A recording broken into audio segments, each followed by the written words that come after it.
Hello hello नमस्कार। आप क्या हाल चाल मेरे प्यारे बच्चों। आप सभी का स्वागत है आपके बेहतरीन से YouTube channel Thakur sir academy पे। मैं ठाकुर सर आपको सिखाता हूँ इस प्यारे से चैनल पर बीएससी का मैथमेटिक्स। और बीएससी का मैथमेटिक्स सीखने के दौरान हम लोग पहुंच चुके हैं बीएससी के प्यारे से बुक डिफरेंशियल कैलकुलस, जो कि आप सभी को पता होगा कि पेपर 3 में आता है। मिथिला यूनिवर्सिटी के बारे में हम मिथिला यूनिवर्सिटी का ये पेपर 3 में आता है। और ये बीएससी पार्ट 2 के पेपर 3 का पहला बुक है, जिसके अंदर में हम लोग आज डिस्कस करने वाले हैं LNMU मिथिला यूनिवर्सिटी का 2018 का PYQ 2 का लेक्चर 2। पहला लेक्चर जो था उसमें हम लोग पहला और दूसरा क्वेश्चन करे थे। पहला का ए, पहला का बी, दूसरा का ए, दूसरा का बी। और लेक्चर 2 के अंदर में हम लोग डिस्कस कर रहे होंगे क्वेश्चन नंबर 3 का ए, 3 का बी, है ना, और 4 का ए, 4 का। उससे पहले मैं बताता चलूँ आपको कि मेरा प्यारा सा ऐप है ठाकुर सर एकेडमी, जो कि आपको प्ले स्टोर पर आसानी से मिल जाएगा। इस ऐप को डाउनलोड करिए। यहाँ से आप 11th 12th JEE BSc CUT की कोर्सेस पर ले सकते हैं। Live courses, recorded courses available है हमारे ऐप पर। हर एक कोर्स में डेमो लेक्चर्स अवेलेबल है। किसी भी वक्त टीचर से चैट कर सकते हैं। अच्छे डिस्काउंट मिलते हैं कोर्सेज वगैरह पर। यूट्यूब पर जो क्लासेस चल रही है अभी आपको जो पढ़ाया जा रहा है, इसका PDF नोट चाहिए तो आप यहाँ हमारे ऐप से फ्री ऑफ कॉस्ट में ले सकते हैं। और किसी भी तरह का कोर्स के बारे में जानकारी अगर चाहिए, इस नंबर पे कॉल या व्हाट्सअप कर सकते हैं 9155545177। और हम शुरुआत करते हैं इसमें तीसरा का क्वेश्चन नंबर ए, जिसमें कहता है find the condition that the x cos alpha plus में वाई साइन अल्फा बराबर p to touch the curve x का पावर m y का पावर n बराबर a का पावर m प्लस है। मतलब यहां से कह सकते हो कि हमें ये कहता है कि अगर ये लाइन इसको टच करता है, इस कर्व को, तो कंडीशन क्या हो।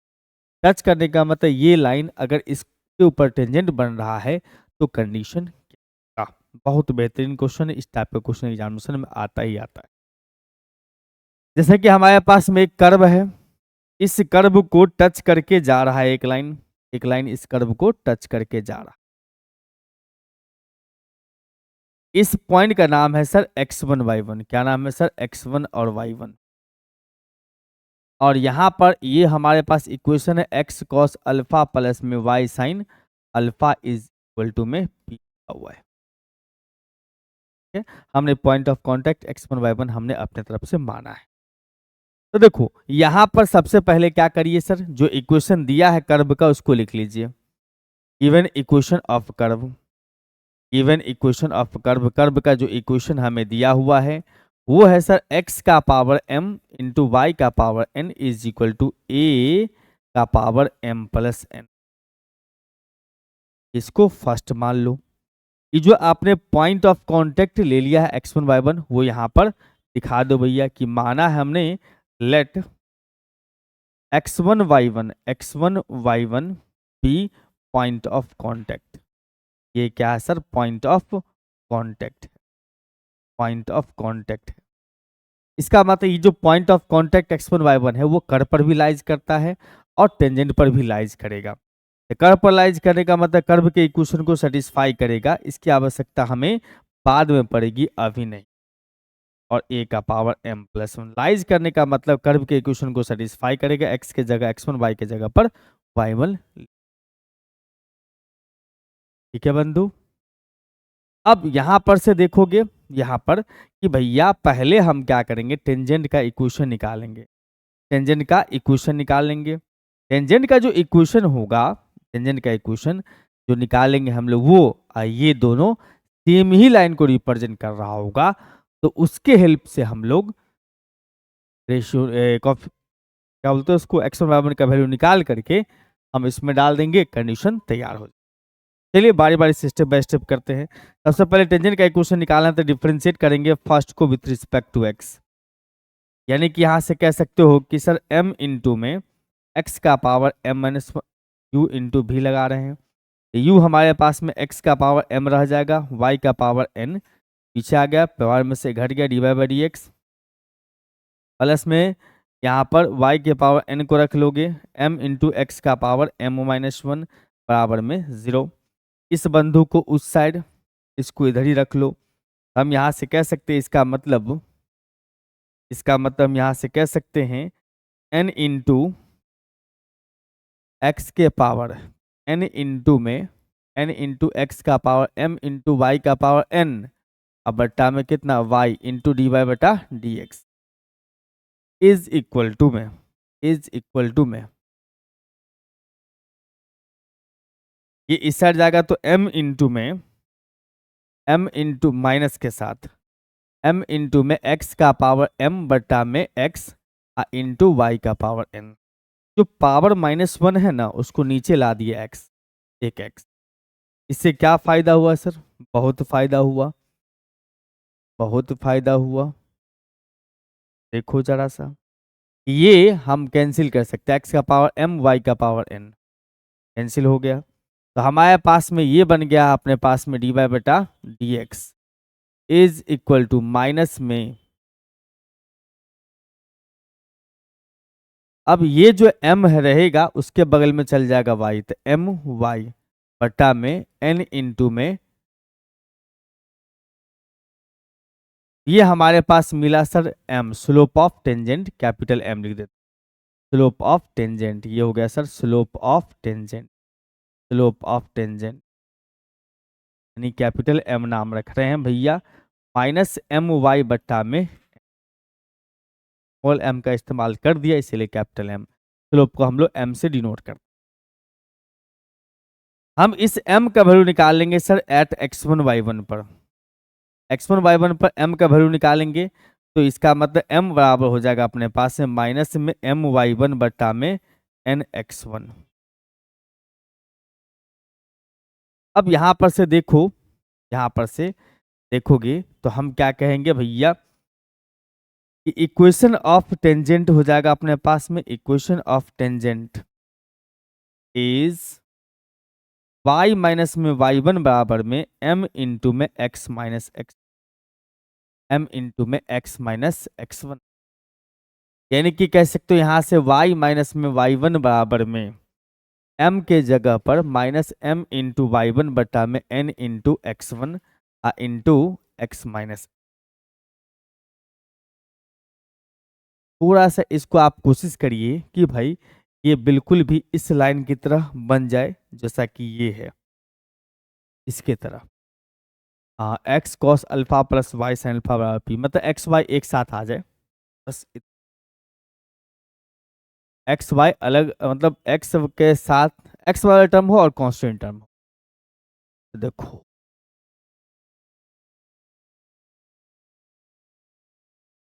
एक काम करो, y1 को y1 के पास इधर भेज दो, y माइनस में y1 बट्टा में y1, इधर में देखोगे तो माइनस m बटा n इंटू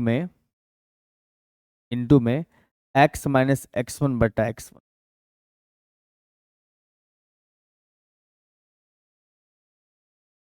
बहुत बढ़िया, ठीक है।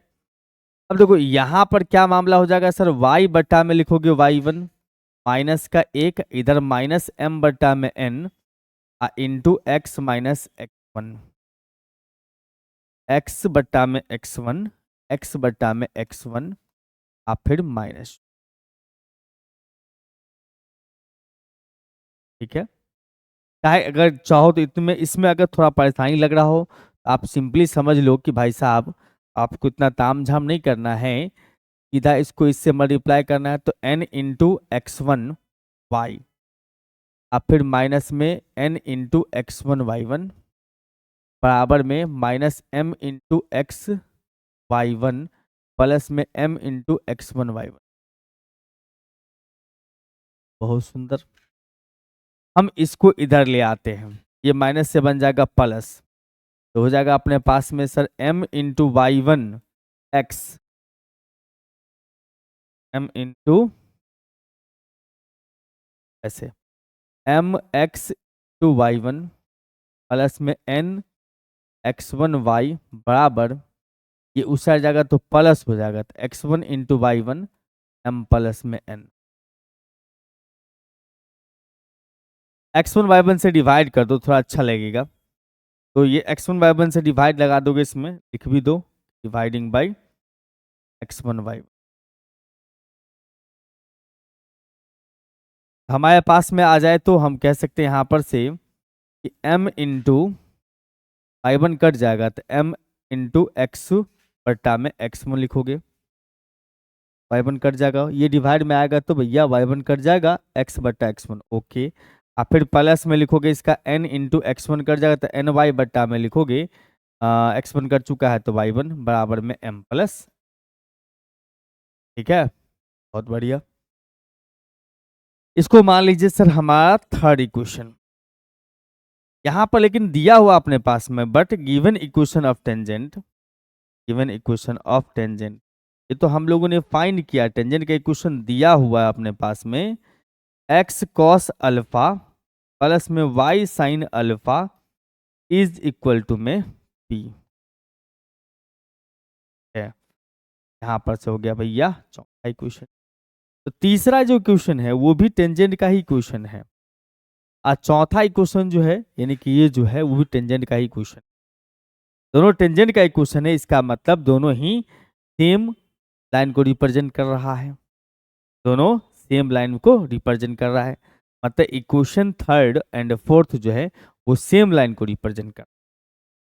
Since equation third and fourth represents the same line, दोनों ही सेम लाइन को रिप्रेजेंट कर रहा है या सेम टेंजेंट को रिप्रेजेंट कर रहा है, तो इसका x का कोफिशिएंट, इसका x का कोफिशिएंट cos, इसका x का कोफिशिएंट m बटा x1 दोनों बराबर होगा, मतलब रेशियो बराबर होगा, कोफिशिएंट का रेशियो x का cos अल्फा यहाँ x का m बटा x1, यानी कि यहाँ से लिखोगे देयरफॉर cos अल्फा बटा में m बटा में x1, इधर sin अल्फा बटा में n बटा में y1 बराबर, कोफिशिएंट का रेशियो हमने लगा दिया n बटा y1 sin अल्फा। ठीक है, p बटा में m plus n, p by m plus. इसका मतलब यहाँ से एक स्टेप और बढ़ लोगे तो x1 इंटू कॉस अल्फा बटा में लिखोगे m, y1 into sine alpha तो में साइन अल्फा बटा में कितना n, और p बटा में m प्लस। इसका मतलब यहाँ से कह सकते हो x1 कॉस अल्फा बटा में m is equal to p बटा में m प्लस n, ये कह सकते हो इसका मतलब x1 is equal to p into m बट्टा में p इंटू एम बट्टा में p इंटू एम बट्टा में लिख दोगे m plus n into cos alpha, m plus n into cos alpha. और उसके बाद बात करेंगे तो हमारे पास में फिर हम इसको पकड़ेंगे, को पकड़ेंगे तो यहाँ से हम कह सकते हैं इसका मतलब y1 इज इक्वल टू में p इंटू एन बट्टा में m प्लस n टू में साइन अल्फा। x1 y1 मिल चुका है, इस बंधु को डाल देंगे हम लोग कहाँ पर सर, जहाँ पर हमने x1 y1 नामकरण किया था इसका, मतलब सेकंड इक्वेशन में। तो हमें जो कंडीशन तैयार होगा वही हमारा रिक्वायर्ड कंडीशन, x1 का पावर m y1 का पावर m, इस सब को पुटिंग कर देना है सर, हमें सेकंड मिलेगा, पुटिंग इन। ये हो गया x1 का पावर लगा देंगे हम लोग सर m, x1 का पावर m, और उसके बाद y1 मीन्स ये इसका पावर n, अब बराबर के उस साइड में a का पावर m प्लस n। अब जरा ध्यान दीजिएगा इसमें तो देखने को मिलता है क्या कि सर इसमें p का पावर m, m का पावर n, m का पावर m, p का पावर m, m का पावर m बटा में m प्लस में n का पावर इंटू कॉस का पावर m, फिर इंटू p का पावर n इंटू में n का पावर n बटा में m प्लस n का पावर इंटू साइन का पावर n बराबर में a का पावर m प्लस n।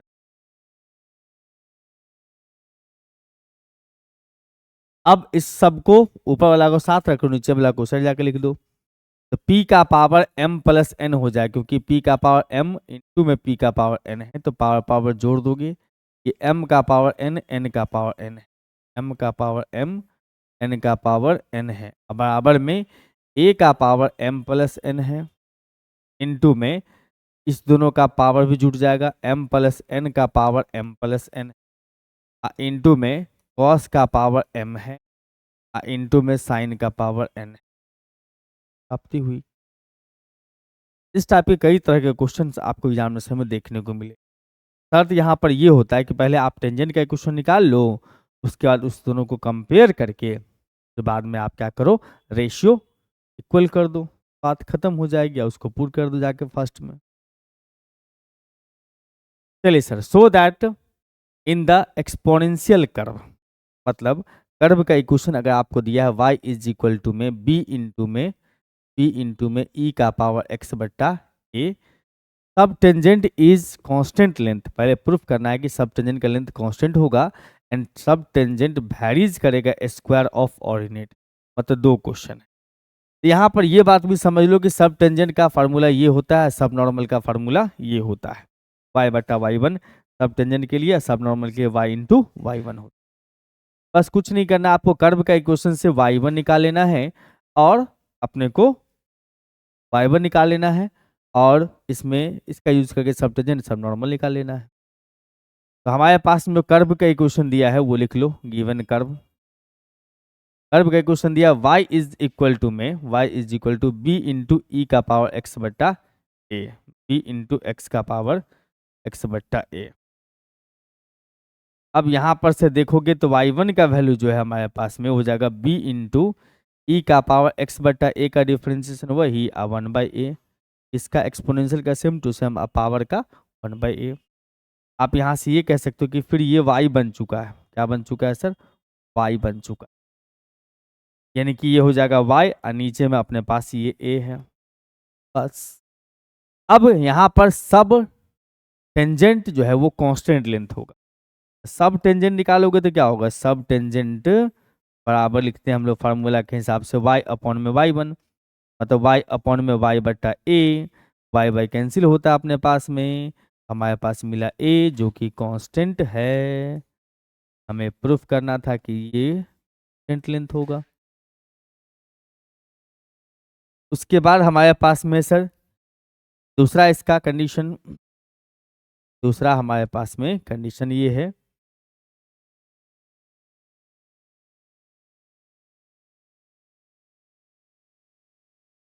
कि भैया सब नॉर्मल जो है वो स्क्वायर ऑफ ऑर्डिनेट के वैरीज करेगा, मतलब प्रोपोर्शनल होगा। यहाँ पर से निकालोगे सब नॉर्मल, सब नॉर्मल का फॉर्मूला अपने पास में y इंटू y1 होता है, y इंटू y1 होता है, तो y इंटू लिखोगे 1/y/a y1 के जगह पर, यानी कि 1/a इंटू में कितना y स्क्वायर, का मतलब कह सकते हो प्रोपोर्शनल टू 1/a का मतलब कांस्टेंट, कांस्टेंट इंटू y का स्क्वायर है, मतलब कांस्टेंट इंटू ऑर्डिनेट का स्क्वायर है। Subnormal is proportional to ordinate का, subnormal is proportional to ordinate का। Find the radius of curvature for the pedal curve. Pedal curve के लिए, pedal curve का मतलब ये होता है बंधु कि जब कर्व के इक्वेशन में p बराबर में लिखा हो कितना सर, एफ आर, p का वैल्यू r के टर्म में दिया होता है तो पेडल कर्व बोलते हैं। पेडल कर्व के लिए आपको रो का वैल्यू निकालना है, रेडियस ऑफ कर्वेचर का मतलब होता है सर रो का वैल्यू निकाल। तो देखो यहाँ पर विशेष चिंता करने की आवश्यकता नहीं है, आप फिगर देख लो, यहाँ पर फिगर दिख रहा है सर, फिगर देखने में आपको क्या लग रहा है कि सर ये कर्व दिया हुआ है, ये रेडियस वेक्टर है और ये टेंजेंट है, टेंजेंट से पोल तक का जो लेंथ होता है परपेंडिकुलर लेंथ उसको बोलते हैं हम लोग p, ठीक है। और अपने पास में ये आर थीटा है, ये एंगल होता है टेंजेंट और रेडियस वेक्टर के बीच का जो एंगल होता है उसको बोलते हैं हम लोग फाई, और ये तो थीटा होता है रेडियस वेक्टर वाला एंगल, ये होता है साई, टेंजेंट जो एंगल बनाता है एक्स एक्सिस के साथ उसका नाम होता है साई। तो हमारे पास में कर्व है पेडल वाला, तो गिवन कर्व लिख लीजिए, गिवन कर्व इज P बराबर में लिखा अपने पास में सर एफ आर, मतलब P का वैल्यू किसके टर्म में है सर, R के टर्म। P का वैल्यू किसके टर्म में है सर, R के टर्म। और यहाँ पर ये फार्मूला सब मेंशन कर दीजिए, वैसे मैंने बगल में मेंशन कर भी दिया है कि साइन फाई बराबर होता है R इंटू डी थीटा बटा डी एस, कॉस फाई बराबर होता है R इंटू में डी आर बटा में डी एस। तो टेन फाई का फार्मूला होता है हम लोग का R इंटू डी थीटा बटा, है ना, डी एस खत्म, बिल्कुल। और P बराबर R साइन फाई होता है, उसकी आवश्यकता हमें बाद में होगी। ऑल्सो लिख ही देता हूं यहाँ पर P बराबर R। ट्रायंगल के प्रॉपर्टी से आप कह सकते हैं ट्रायंगल के दो इंटीरियर एंगल का सम बराबर एक एक्सटीरियर एंगल होगा। इसका मतलब हम कह सकते हैं by property of triangle, triangle का प्रॉपर्टी होता है कि sum of two interior angle is equal to one exterior angle. मतलब साई बराबर लिख सकते हो, साई बराबर में थीटा प्लस में फाई। साई बराबर हम कह सकते हैं यहाँ पर से थीटा प्लस में फाई, साई बराबर थीटा प्लस में फाई। इसको डिफ्रेंशिएट करिए एस के रिस्पेक्ट में, क्योंकि आपको पता होगा d S D Sai radius of curvature का फार्मूला होता है बंधु, रेडियस ऑफ कर्वेचर का फार्मूला होता है, रेडियस ऑफ कर्वेचर का फार्मूला होता है, मैं यहाँ पर मेंशन भी कर दूं, रेडियस ऑफ कर्वेचर का फार्मूला होता है रो बराबर में डी फाई बटा में डी, डी फाई बटा में डी। तो इसको एस के रिस्पेक्ट में डिफरेंशिएट करेंगे तो रो मिल जाएगा।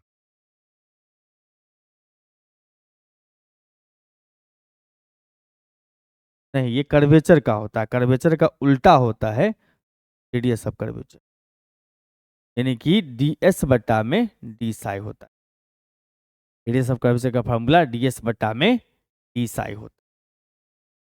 तो हम इसको डिफरेंशिएट करेंगे सर, साई है तो एस के रिस्पेक्ट में डिफरेंशिएट करेंगे, तो डिफरेंशिएट विद रिस्पेक्ट टू लगाएंगे sir s, differentiate with respect to s लगा, तो हम यहाँ से कहेंगे दैट इंप्लाइज डी साई बटा में d s is equal to d theta बटा में डी एस और प्लस में डी फाई बटा में डी। तो थीटा और फाई, थीटा का एस में डिफ्रेंसिएशन आर से मल्टीप्लाई करेगा तो थोड़ा सा मजा भी आएगा, लेकिन आर से मल्टीप्लाई नहीं है, हम कर सकते हैं मल्टीप्लाई दोनों तो। लेकिन उससे पहले इसको आप लिख दो 1/रो। अभी आपको हमने बताया कि डी एस बट्टा में डी साई होता है रो, उल्टा होगा तो 1/रो। और यहाँ पर देखोगे तो ये हो गया सर डी थीटा बट्टा में डी एस प्लस में डी फाई बट्टा में। अब एक चीज और ख्याल रखना है यहाँ पर से, नाउ सिंस हम लोग पढ़े हैं कि P बराबर आर साइन फाई होता है, P बराबर आर साइन फाई होता है, इसको आर के रिस्पेक्ट में डिफरेंशिएट करो, उसमें ये दिखाई देगा, differentiate with respect to r करो, यहां से मिलेगा हमें dp बटा में dr, आर को रखिएगा साइन फाई का कॉस फाई और कॉस फाई में फाई के लिए डी फाई बटा dr, फिर उसके बाद आर को साइन फाई को रख लोगे, आर का डिफरेंशिएशन 1 हो जाएगा। तो यहां से हम कह सकते हैं आर इंटू में कॉस फाई साथ में डी फाई बटा में डी आर, और ये जो अपने पास में साइन फाई है, साइन फाई का फॉर्मूला लगा सकते हैं हम लोग आर इंटू डी थीटा बटा d s, r into d theta बटा, और इसमें कॉस का भी फॉर्मूला लगा दो। कॉस का फॉर्मूला क्या होता है सर, तो कॉस का फॉर्मूला होता है डी आर बटा डी एस, डी आर बटा डी। और आप यहां से देख सकते हो कि दोनों का डी आर कैंसिल हो जाएगा अपने पास में, डिफरेंशिएशन में कैंसिल होता नहीं है, चेन रूल से कह सकते हैं दोनों गायब हो जाएगा, डी फाई बटा में डी एस बन जाएगा, दोनों में से आर कॉमन ले लो, हमारे पास में आ जाएगा सर डी फाई बटा में डी एस, इधर में डी थीटा बटा में डी एस, दोनों में से हमने आर कॉमन लिया। अब दोनों को हम इस प्रकार से भी लिख सकते हैं, दोनों में ds है, तो फाइव प्लस में कितना थीटा, फाइव प्लस में थीटा, फाइव प्लस थीटा।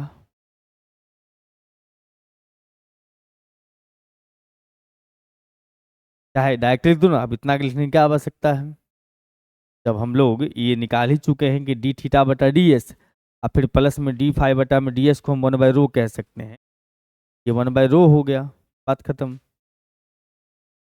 ये हमारे पास में डी आर बटा डी पी का वैल्यू है, ये हमारे पास में जो है सो डी पी बटा में डी आर का वैल्यू है, डी पी बटा डी आर का वैल्यू है, इसलिए रो इधर ले आओ, ये उधर जाएगा उल्टा होके, आर इंटू डी आर बटा d p, r into d r बटा डी पी, गामा मत समझना, डी आर बटा,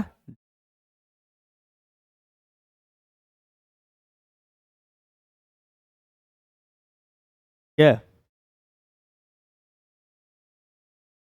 बढ़िया। आइए सर, कहता है फॉर द कर्व आर का पावर एम ए का power n is prove that rho is equal to r का ए का पावर एम बटा में one m plus one into r का पावर एम। देखो रो का वैल्यू जो है ना वो आर के टर्म में दी का, मतलब कहीं ना कहीं इसी फार्मूला का इस्तेमाल किया, के लिए आपको पी चाहिए हो। अब पी आता कहाँ से है, तो पी बराबर होता आर साइन फाई, फाई चाहिए होगा। फाई आता कहाँ से है सर, तो फाई यहाँ से निकाल सकते हो 10 से, 10 फाई बराबर होता आर इंटू डी आर बटा, इसका तो जरूरत नहीं पड़ा इसमें, तो नहीं हो लिखोगे तो चलेगा। और ये मिलता है कहाँ से, यहाँ पर रहने दो आवश्यकता भले नहीं पड़ा, लेकिन यहाँ पर आर इंटू डी थीटा बटा डी आर से मिलेगा 10 फाई। ऐसा करते हैं ना हम लोग, यहाँ पर से पहले फाई निकालने की कोशिश, हम पी निकाल सकते। हमारे पास जो क्वेश्चन दिया है उसमें कर्व का इक्वेशन दिया हुआ है, हमारे पास में गिवन कर्व है, हमारे पास जो कर्व का इक्वेशन दिया हुआ है वो है आर का power m is equal to में ए का पावर एम इंटू में कॉस एम थीटा। यहां पर से हम निकालने जाएंगे,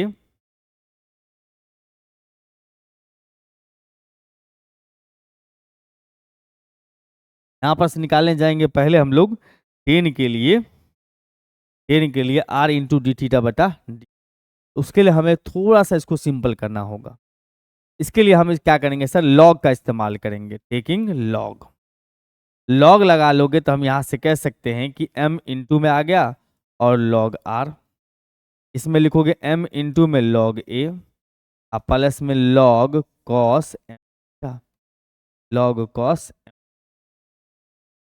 इसको डिफ्रेंशिएट कर दिया हमने, डिफ्रेंशिएट विद रिस्पेक्ट टू,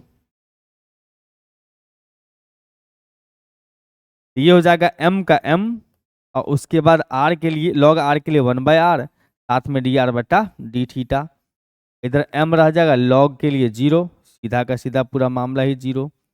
आइए हो जाएगा 1 बटा cos m theta, cos m theta, और कॉस एम थीटा का minus sine m to m, m तो यहां से कैंसिल कर ही सकते हो,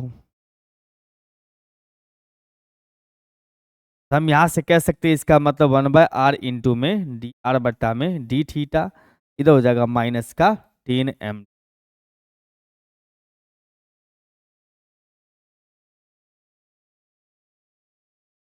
इसको उल्टा कर देंगे ना बाबू भैया, हम मिल जाएगा 10 फाई का वैल्यू। उल्टा कर लेते हैं, उल्टा करेंगे तो हम लिखेंगे सर r इंटू में डी थीटा बटा d r is equal to minus 1/10m, ये बन जाता अपने पास में 10 फाई, 10 फाई बराबर माइनस में कॉट एम थीटा, और 10 फाई बराबर लिख सकते हैं हम लोग माइनस कॉट एम थीटा। इसका मतलब कह सकते हैं यहाँ पर से 10 फाई बराबर में कॉट को लिख दिया मैंने 10, और सेकंड क्वाड्रेंट में लेके चले गए तो पाई/2 प्लस में एम थीटा, क्योंकि सेकंड क्वाड्रेंट में जाएगा तो कॉस कॉट जो है वो बन जाएगा -10, अब माइनस पहले से है तो +10 हो गया। यहाँ से फाई बराबर लिख सकते हो, फाई बराबर में therefore phi is equal to में पाई/2 और प्लस में एम। ठीक है बंधु, अब यहां से एक बात ये भी समझ में आता है हमें सर, कि अब यहाँ से हम P निकाल सकते हैं, क्योंकि हमारे पास में P का जो फार्मूला होता है, P बराबर होता है sir R sine five. P बराबर R साइन फाइव है, तो P is equal to R into sine five के लिए पाई बाई टू प्लस में m theta. Pi by two plus m theta हो जाता है cos m theta. Cos m theta के लिए हम यूज कर सकते हैं कॉस एम थीटा बराबर आर का पावर एम बट्टा ए का पावर एम। आर का पावर एम बट्टा में ए का पावर एम। और यहां पर से अगर देखा जाए तो हम कह सकते हैं P बराबर में आर का पावर एम प्लस वन बट्टा में ए का पावर एम। अब इसको डिफ्रेंशिएट कर लो आर के डी आर बट्टा डी पी बट्टा डी आर निकाल। हम यहाँ से पावर पीछे करेंगे, पावर में से एक घटाएंगे, आर का पावर एम हो जाएगा बट्टा में ए का पावर एम है। अब यहाँ पर से ये भी बात समझ में आता है कि भाई साहब रो बराबर फार्मूला होता है, हेंस रो बराबर होता है आर इंटू में डी आर बट्टा डी। मतलब सर आर इंटू में इसको उल्टा करके लिखो, ए का पावर एम बट्टा में एम प्लस वन इंटू में आर का पावर एम। ये पावर घट जाएगा, ए का पावर एम बट्टा में लिखोगे एम प्लस में वन इंटू में आर का पावर एम। क्या यही प्रूफ करना था सर? पावर घट गया। इसी के साथ आपका 2018 का जो है पी बाई क्यू जो है इंड हुआ। तो आपको एक बात ध्यान रखना है यहाँ पर,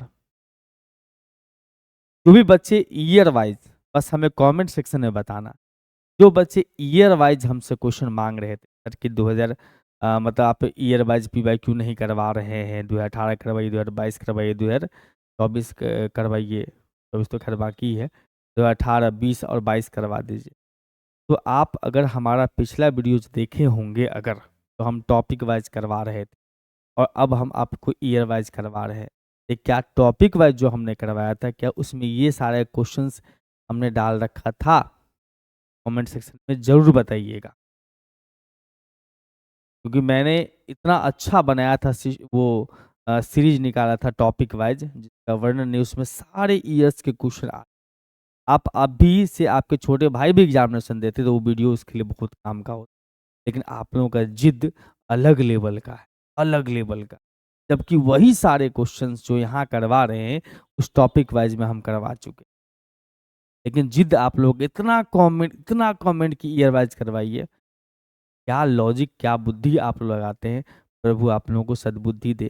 लेकिन कमेंट सेक्शन में हमको ज़रूर बताइएगा कि क्या ये सारे क्वेश्चन हम टॉपिक वाइज वाला में करवा दिए थे और इससे बढ़िया बढ़िया क्वेश्चन भी करवा दिए थे या नहीं। पूरा सा मैं चाहता हूँ कि आप लोगों को पूरा मक्खन मिले, लेकिन आप लोग चाहते नहीं हो। वो दूध फटने के बाद जो दूध से जो छाली से जो घी बनता है, घी निकलने के बाद जो काला काला निकल रह जाता है लोहिया के अंदर में, वो आपको चाहिए। जो इसका कोई यूज अगर आपको टॉपिक वाइज मिल रहा था तो आपके लिए समझो कि वो मक्खन मिल रहा था। लेकिन आप लोगों की जिद के सामने एक सर नतमस्तक हो गए, हमें झुकना पड़ा भाई। नहीं, बच्चे को मक्खन नहीं चाहिए, वो दाढ़ी बोलते हैं उसको, वो चाहिए।